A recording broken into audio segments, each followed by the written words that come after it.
Hi ವಿದ್ಯಾರ್ಥಿಗಳೇ, ನೋಡಿ ಈ ನಿಮ್ಮ ದ್ವಿತೀಯ PUC ವಿದ್ಯಾರ್ಥಿಗಳಿಗೆ ಅರ್ಥಶಾಸ್ತ್ರದಲ್ಲಿ ಬರುವಂಥ ಮೋಸ್ಟ್ ಇಂಪಾರ್ಟೆಂಟ್ ಪ್ರಶ್ನೆ ಇದು. ಕಾರ್ಯಭಾರ ಮತ್ತು ನಿಯೋಜನೆ ಆಧಾರಿತ ಪ್ರಶ್ನೆ, 5 ಅಂಕಗಳಿಗೆ ಪಿಕ್ಸ್ ಬರುವಂಥ ಪ್ರಶ್ನೆ ಇದು.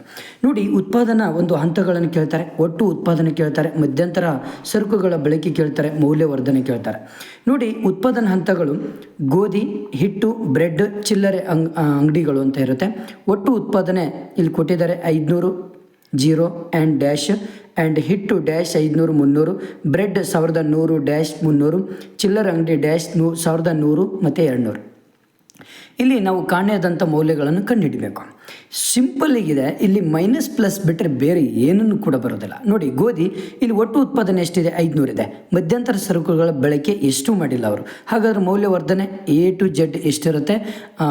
ಯಾವುದೇ ಕಾರಣಕ್ಕೂ ಕೂಡ ಇಲ್ಲಿ ಮುಖ್ಯವಾಗಿ ಅವರ ಒಟ್ಟು ಉತ್ಪಾದನೆ ಇಲ್ಲಿ ಅವರ ಒಂದು ಮೌಲ್ಯವರ್ಧನೆ ಆಗಿರುತ್ತೆ. ಯಾಕಂದರೆ ಒಂದು ವೇಳೆ ಅವರು ಮಧ್ಯಂತರ ಸರಕುಗಳ ಬಳಕೆ ಏನಾದರೂ ಖರ್ಚು ಮಾಡಿದರೆ 500 ರೂಪಾಯಿ ಮೈನಸ್ ಮಾಡಬೇಕಾಗಿತ್ತು. ಬಟ್ ಅವ್ರದ್ದು ಬಳಕೆನೇ ಆಗಿಲ್ಲ.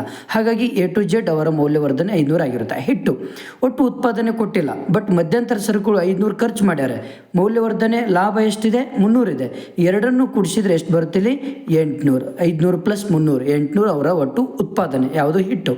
ಬ್ರೆಡ್ 1100 ಒಟ್ಟು ಉತ್ಪಾದನೆ ಆಗಿದೆ, ಬಟ್ ಮಧ್ಯಂತರ ಕೊಟ್ಟಿಲ್ಲ, ಬಟ್ ಅವರಿಗೆ ಮೌಲ್ಯ ಎಷ್ಟಾಗಿದೆ? 300 ಆಗಿದೆ. ಹಾಗಾದರೆ 1100 ರೂಪಾಯಿದಲ್ಲಿ 300 ರೂಪಾಯಿ ಕಳೆದ್ರೆ ಎಷ್ಟು ಉಳಿತದೆ? ಈ ಸಿಂಪಲ್ ಆಗಿ ಟ್ರಿಕ್ ಇದು, 800 ಉಳಿತದೆ. ಹೌದಾ?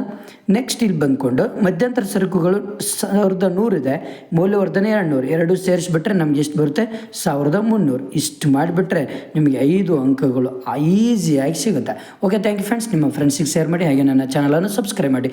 ಎಲ್ಲ ವಿಷಯಗಳ ನೋಟ್ಸ್ ಕೂಡ ಈ ಒಂದು ಚಾನಲಲ್ಲಿ ಇದೆ.